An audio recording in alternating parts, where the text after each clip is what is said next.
Hello दोस्तों, travel with सुबी में आपका स्वागत है। आप हमारी वीडियो को पसंद कर रहे हैं, उसके लिए दिल से धन्यवाद। आपका प्यार और सहयोग ही हमें आगे बढ़ने की प्रेरणा देता है। बस यूं ही जुड़े रहिए, हम आपके लिए और भी खूबसूरत यात्राएं और कहानियां लेकर आते रहेंगे। हमारा मनाली का ट्रिप चल रहा है। आज हम आपको रोहतांग पास लेकर चल रहे हैं, जहाँ कुदरत अपने सबसे सुंदर रूप में दिखाई देती है। मनाली से आगे बढ़ते हुए हर मोड़ पर एक नया नज़ारा, हर चढ़ाई पर एक नई कहानी। कुछ दूर चल के आता है राहला फॉल। मनाली से लगभग 27 किलोमीटर की दूरी पर स्थित ये झरना रोहतांग पास के रास्ते में पड़ता है। रास्ता जितना सुंदर है, मंजिल उतनी ही दिलकश। ये झरना समुद्र तल से करीब 500 मीटर की ऊंचाई पर स्थित है।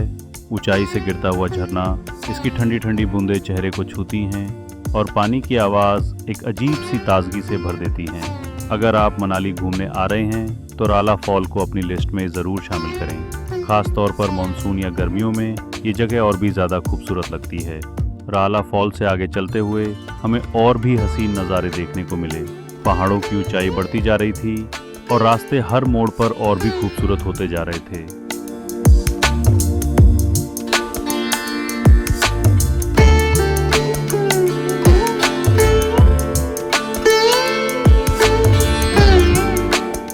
रास्ते भर बर्फ से ढकी पहाड़ियाँ, कल कल बहते झरने और बादलों से बातें करते पेड़। हर नज़ारा जैसे कैमरे में कैद कर लेने लायक है। एक तरफ गहरी खाई, दूसरी तरफ बर्फ से ढकी चोटियाँ और बीच में से गुजरती वो टेढ़ी मेढ़ी सड़क, जैसे किसी फिल्म का सीन हो।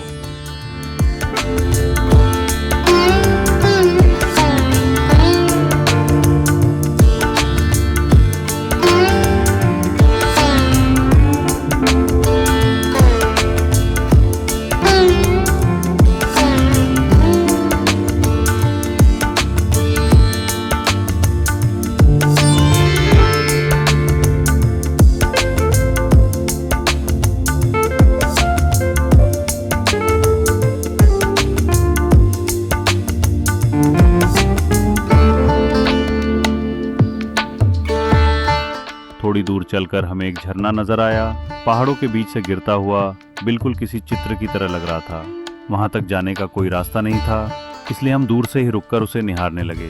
ठंडी हवा चल रही थी और झरने की आवाज़ उस सन्नाटे में साफ सुनाई दे रही थी, मानो कुदरत खुद कोई गीत गा रही हो। कई बार कुछ जगहें बस देखने के लिए होती हैं, छूने के लिए नहीं। और वो पल भी ऐसा ही था, शांत, सुकून भरा और हमेशा के लिए यादगार।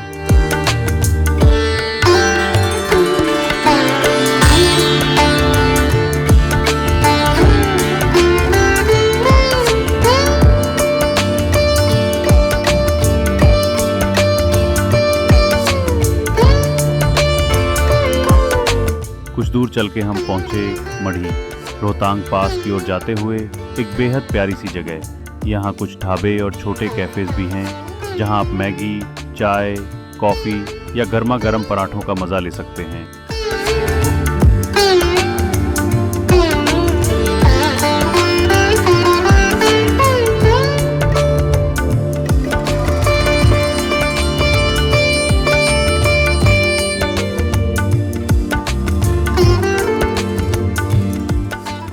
सामने एक मंदिर था। सीढ़ियाँ चढ़कर हम वहाँ पहुँच गए। मंदिर बंद था, लेकिन वहाँ से जो दृश्य दिखाई दे रहे थे वाकई में बेहद शानदार थे।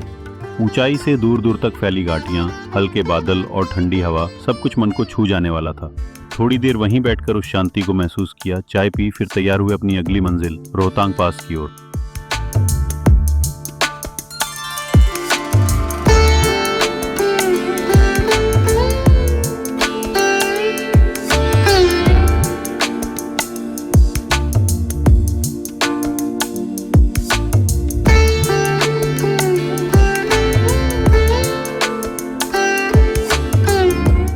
मणि तक का रास्ता थोड़े थोड़े अंतराल पर कहीं कहीं खराब जरूर था, लेकिन अब सड़क काफी बेहतर हो चुकी थी। हमारी गाड़ी भी बिना किसी झटके के आराम से चल रही थी। तभी अचानक हमारी नज़र कुछ गाड़ियों पर पड़ी जो साइड में खड़ी थी। उत्सुकता से हमने भी वहीं गाड़ी रोक दी और पता चला कि वहीं नीचे की तरफ ब्यास कुंड है, जहाँ से पवित्र ब्यास नदी की उत्पत्ति मानी जाती है। ऊंचे ऊंचे बर्फीले पहाड़ों के बीच स्थित ये छोटा सा जल स्रोत देखने में जितना शांत है, उतना ही आध्यात्मिक भी महसूस होता है। ठंडी हवा, चारों ओर बर्फ और उस बीच ये पवित्र कुंड ऐसा लगता है मानो धरती और आकाश यहीं आकर मिल गए हों। यहाँ आकर एक अलग ही शांति का अनुभव होता है, जैसे कुछ पल के लिए समय रुक गया हो।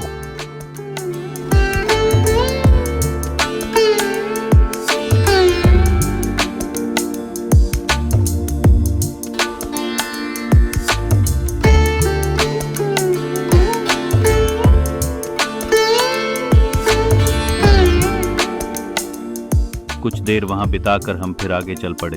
रोहतांग अब बस कुछ ही दूर था। करीब 2 किलोमीटर आगे बढ़े ही थे कि गाड़ियों की लंबी कतारें नजर आने लगी। एक तरफ पहाड़ की ढलान पर थोड़ी सी बर्फ जमी हुई थी और वहां लोगों की भारी भीड़ जमा थी। हमारा उस भीड़ में रुकने का कोई इरादा नहीं था, इसलिए हम थोड़ा और आगे बढ़ गए। थोड़ी दूरी पर जाकर हमने गाड़ी साइड में लगाई और सड़क से नीचे की ओर उतर गए। नीचे उतरते ही चारों तरफ फैली वादियों का जो नज़ारा मिला वो शब्दों से परे था। हवा में एक अजीब सी ताजगी थी और हर कदम पर लग रहा था जैसे हम किसी कहानी का हिस्सा बनते जा रहे हैं।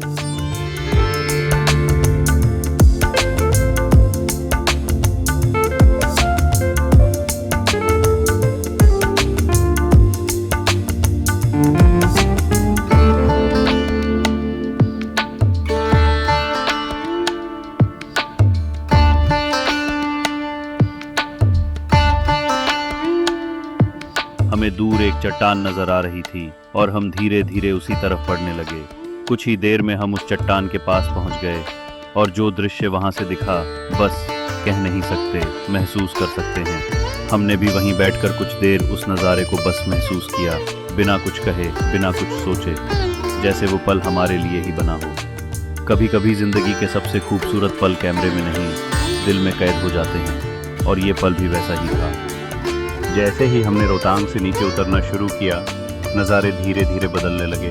रास्ता अब हरे भरे पहाड़ों की ओर ले जा रहा था। घूमती फिरती सड़कें, नीचे गहरी खाई और सामने नजर आती चंद्र नदी। एक और रोमांच था तो दूसरी ओर सुकून भी। रास्ता बहुत ही खूबसूरत था और सड़क भी एकदम बेहतरीन हालत में थी। गाड़ी बिल्कुल आराम से चल रही थी।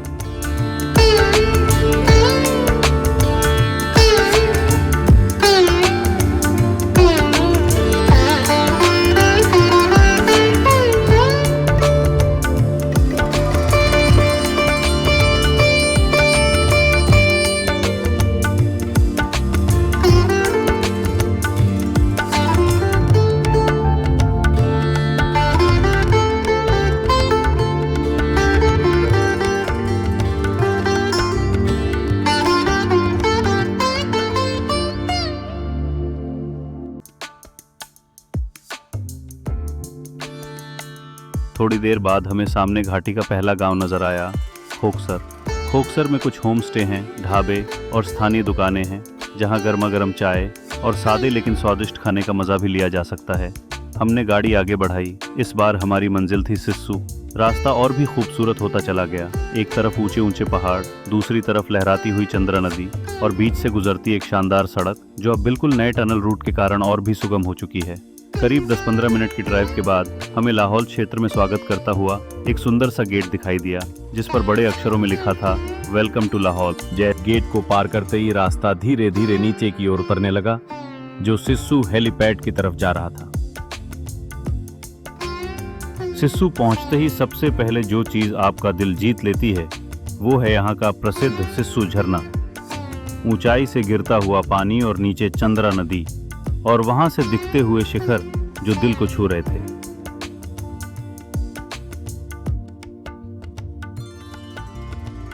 झरने तक जाने के लिए हमें नदी पार करनी थी और नदी पार करने का बस एक ही जरिया था।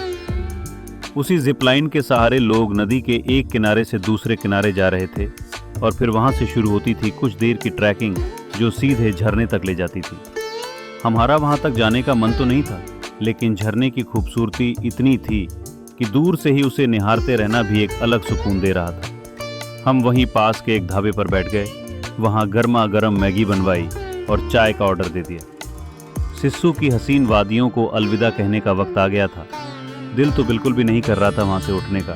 वो बहती हवा, सामने झरना, नीचे चंद्रा नदी, लेकिन वक्त अपनी रफ्तार से चल रहा था और हमें भी अब निकलना था। हमने गाड़ी स्टार्ट की और चल पड़े वापस मनाली की ओर, इस बार अटल टनल के रास्ते। कुछ ही समय में हम पहुंचे अटल टनल के प्रवेश द्वार पर।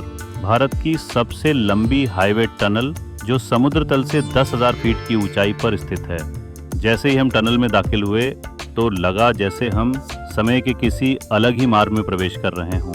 साफ सुथरी सड़क, उजाला और भीतर बहती ठंडी हवा एक अलग ही अनुभव था। तो दोस्तों, यहीं पे ख़त्म होती हमारी इस यादगार यात्रा की कहानी। मनाली से रोहतांग, सिस्सू और फिर अटल टनल के ज़रिए वापसी। ये सफ़र सिर्फ रास्तों का नहीं था, ये था एहसासों का, नज़ारों का और उन पलों का जो हमेशा हमारे दिल में ज़िंदा रहेंगे। अगर आपको हमारा ये सफ़र पसंद आया हो तो नीचे कमेंट करके ज़रूर बताएं। हमारा ये सफ़र जारी रहेगा। अगर ये यात्रा आपको पसंद आई हो तो वीडियो को लाइक करें, शेयर करें और हमारे चैनल को सब्सक्राइब करना ना भूलें। मिलते हैं बहुत जल्द एक नई वीडियो के साथ। Thanks for watching.